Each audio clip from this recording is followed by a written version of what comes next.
ఒక్కరు చాలు లేదా అసలే వద్దు అనే స్థాయికి వెళ్ళిపోయింది అసలు. అంటే నిస్సంతానం వైపు కూడా నడుస్తున్నారు చాలా మంది జంటలు. ఈ మరి ఖర్చుల దెబ్బకో ఏమో కానీ సంతానం లేకపోయినా పర్లేదు అనుకుంటున్నారు. ఇట్లాంటి ధోరణి వంశాభివృద్ధి కావచ్చు, నాగరికతకు కానీ ఎంత ప్రమాదం కాదా ఇది? ఈ ధోరణి ఎటువంటిది అసలు? ఇప్పుడు ఏమవుతుందంటే వాళ్ళు ప్రాక్టికల్‌గా ఆలోచించడం మొదలుపెట్టారు చాలా వరకు. ఎందుకంటే జీవితాలు ఆ విధంగా తయారయ్యాయి కాబట్టి. ఓకే. ఓకే. కరోనా లాంటి విధ్వంసాలు చూసిన తర్వాత జనం ఎలా మారిపోయారంటే వాళ్ళకై వాళ్ళు ఒక సెల్ఫ్ డెసిషన్‌కొచ్చేసారు. కానీ జన్మ జాతకంలో ఒక మహత్తరమైన విశేషం ఉంది. పుట్టబోయే పిల్లలు నీకు ఎలాంటి వాళ్ళో తెలీదు. అవును. కదా! ఈ తెలియనప్పుడు మనం ఏం చేయాలి? ఓకే. మనం ఏ లగ్నంలో మనం జన్మించాం? మేష లగ్నమా? వృషభ లగ్నమా? మిథున లగ్నమా? కర్కాటకమా? సింహమా? కన్య ఏ లగ్నంలో జన్మించాం? అవును. అనేది మనం తెలుసుకోవటం అనేది చాలా ముఖ్యమైన విషయం. దానిని బట్టి వాళ్ళకి సంతానం ప్రథమ సంతానం ఎవరున్నారు? స్త్రీ ఉన్నాడా? పురుషులు ఉన్నారు. ఇద్దరి సంతానం చూసేటప్పుడు ఇద్దరు చార్ట్స్ చూస్తాం మనం. కాబట్టి స్త్రీ సంతానమా? పురుష సంతానమా? ఓకే. ఇద్దరు చార్ట్స్‌లో ఎవరిది బలంగా ఉంది? కాబట్టి స్త్రీ సంతానం ఇప్పుడు కలుగుతుంది అని మనం తెలుసుకోవచ్చు. చూసుకున్న తర్వాత ఈ స్త్రీ సంతానం ఈ ఇంట్లో పుట్టిన తర్వాత వాళ్ళకి అభివృద్ధి ఉంటుంది. రెండవ సంతానం పురుష సంతానం ఉంది. ఈ సంతానం పుట్టిన తర్వాత కూడా వాళ్ళకి అభివృద్ధి ఉంది అని మనం తెలుసుకోవచ్చు. చాలా మటుకు పిల్లలు కలిగే వరకు వాళ్ళ జన్మ జాతకాలు మారవు. ఆ పిల్లలు కలిగిన తర్వాతే వాళ్ళ జన్మ జాతకాలు మారుతాయి. కాబట్టి ఒక్కరితో చాలామంది ఆపేస్తూ ఉంటారు. అలా ఆపకూడదు. రెండవ సంతానాన్ని కూడా ఉండాలి. ఉన్నప్పుడు ఏమవుతుందంటే ఆటోమేటిక్‌గా వాళ్ళ జాతకంలో ఆ అబ్బాయి పుట్టిన తర్వాత కలిసి రావచ్చేమో, ఆ అమ్మాయి పుట్టిన తర్వాత కలిసి రావచ్చేమో వాళ్ళకి తెలీదు. కరెక్ట్. కాబట్టి వాళ్ళు అలా ఆగిపోకూడదు. జ్యోతిష్యుల్ని సంప్రదించి ఎలా ఉంది? ఏమిటి? మా జన్మ జాతకాల్లో పరిశీలన చేస్తే ఏ విధంగా ఉంది? తరువాత ప్రథమ జాతకం ఎవరైతే ఉంటారో వాళ్ళను కూడా రెండవ సంతానం ఎవరు పుడతారో తెలుస్తుంది మనకి. వాళ్ళ యొక్క తృతీయ స్థానాన్ని చూస్తే ప్రథమ సంతానం యొక్క ఏ లగ్నంలో జన్మించాడో చూసి తృతీయ స్థానాన్ని చూస్తే పురుషుడు జన్మిస్తున్నాడా స్త్రీ జన్మిస్తున్నాడా తెలుస్తుంది. వాళ్ళు అదృష్టవంతమైన జాతకంలో ఉన్నారో కూడా మనకు తెలుస్తుంది. కాబట్టి ఒక్కరితో ఆపొద్దు, ఇద్దరు ఉండాలి. కనీసం ఉండాలి. ఏదైనా ప్రాబ్లం ఉంటే చూపించుకుంటే మనం చెప్తాం. దానికి ఏం పెద్ద ఇబ్బంది ఏం లేదు. నాతో ఒకసారి మాట్లాడిన తర్వాత వాళ్ళు రిపీటెడ్ గా కనెక్ట్ అవుతారు ఆటోమేటిక్. రిపీటెడ్ కాదు, చాలా మంది వాళ్ళ బంధువుల బంధువులు కూడా మీతో మాట్లాడిస్తున్నారు. అవును, అవును, సూపర్. కాబట్టి ఏంటంటే ఉన్నది మనం చెప్పడంలో సందేహం ఏమీ లేదు. సూపర్. అట్లా గురుగారు, నిరుద్యోగం ఒకటి, ఉద్యోగంలో స్ట్రెస్, విపరీతమైన స్ట్రెస్ పెరిగిపోయింది. అసలు ఉద్యోగం అంటే భయపడిపోతున్నారు అసలు.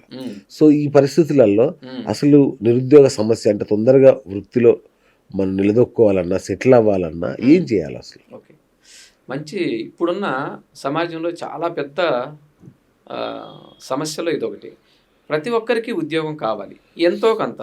ఎంత చెట్టుకు అంత గాలన్నట్టుగా 10,000 సంపాదించేవాడు 10,000, ₹1,00,000 సంపాదించేవాడు ₹1,00,000. ఈ నిరుద్యోగ సమస్య విపరీతంగా విపత్తులో ఉంది. కానీ ఒక్కటి పరిహారం నేను చెప్తాను వాళ్ళకి. చాలా ఈజీగా వాళ్ళు చేసుకోగలిగే పరిహారం ఏంటంటే హనుమంతుల వారిని నమ్ముకోండి. మీకు దగ్గరలో ఏ టెంపుల్ ఉన్నా సరే హనుమంతుల వారి దీక్ష తీసుకోండి. దీక్ష అంటే నేనేం వస్త్రాలు ఏమి వేసుకోమని చెప్పను. ఓకే, ఈ రోజు నుంచి నేను విధిగా 42 రోజుల పాటు చేస్తాను. హనుమాన్ చాలీసా చదువుతాను, ఓకే, హనుమాన్ దండకాన్ని చదువుతాను అని మీరు దీక్ష పట్టి ఒక 42 రోజులు ప్రతి ఒక్కరు కూడా, ఏ పిల్లవాడైనా సరే ప్రతి ఒక్కరు కూడా ఉదయాన్నే లేచిన తర్వాత గుడికి దగ్గరలో ఏదైతే గుడి ఉంటుందో వెళ్ళి ఒక 11 ప్రదక్షిణాలు చేసి 42 రోజుల పాటు హనుమాన్ చాలీసా ప్రదక్షిణలు చేస్తున్నంతసేపు విని, హనుమాన్ దండకం విని ఒక 15 నిమిషాలు 20 నిమిషాలు అక్కడ గడిపి ఇంటికి వచ్చేస్తే ఒక 42 రోజుల పాటు చేయమనండి. హనుమంతుల వారు ఎతుకులాడుకుంటూ మరి మీకు ఎక్కడున్నాడో జాబ్ ఇచ్చేవాడు వాడిని మీ ముందుకు తీసుకొచ్చి పెడతాడు. ఇది వాస్తవం. చాలా మందికి నేను ఈ రెమెడీ చెప్పాను. ఎంతో మందికి జాబ్ లేని వాళ్ళు గురువు గారు మాకు జాబ్ వచ్చింది. ఫారిన్లో ఉన్నారు. ఫారిన్లో ఉన్న వాళ్ళకి అందుబాటులో లేదనుకోండి, మీ ఇంటినే, మీ హృదయాన్నే, మీరున్న ప్రదేశాన్ని హనుమంతుల వారి గుడి అనుకోండి. కాబట్టి అక్కడే ఇంట్లో ఫోటో పెట్టుకోండి. ఆయన చుట్టూ తిరగటం వల్ల తప్పేం లేదు. కాబట్టి అవే ప్రదక్షిణలు. ఏదైనా కూడా మనసా వాచా కర్మను నమ్మటమే కదా ఇంపార్టెంట్. నమ్మి చేస్తే వాడు పలుకుతాడు. కాబట్టి అలా చేసుకోవటం వల్ల పిల్లలు చాలా వరకు ఇబ్బంది పడకుండా ఉండేదానికి అవకాశం ఉంది. రైట్. ఇంకొక వింత పరిస్థితి, వాడు 4వ తరగతి కూడా చదవాడు, ఎమ్మెల్యే అవుతాడు, మంత్రి అవుతాడు, రాజభోగాలు అనుభవిస్తుంటాడు. ఇంకొందరు పిహెచ్డీలు చేస్తారు. ఆల్మోస్ట్ అడుక్కు తిన్నట్టే వాళ్ళ పరిస్థితి. చిన్న చిన్న అకౌంటెంట్లు గాను ఇట్లా సోడా బుడ్డి కళ్ళద్దాలు పెట్టుకుని ఏదో బతికేస్తా ఉంటారు. ఏంటి నాకు అర్థం కాదు. చాలా గొప్ప ప్రశ్న. అసలు చాలా మంది అనుకుంటుంటారు ఈ రాజయోగం అనేది ఎట్లా వస్తుంది అసలు? ఇప్పుడు ఏదైనా కూడా పూర్వ కర్మానుసారంగానే అంటారు. కానీ మనం ఒకసారి జాతకాన్ని పరిశీలన చేసినప్పుడు వాళ్ళు రాజ్యాన్ని పరిపాలించే లగ్నంలో కొంతమంది పుట్టుంటారు. ఓకే. ఆ రాజ్యాన్ని పరిపాలించే లగ్నం ఏంటంటే మేజర్గా చెప్పాలంటే సింహ లగ్నం అంటారు ఫస్ట్.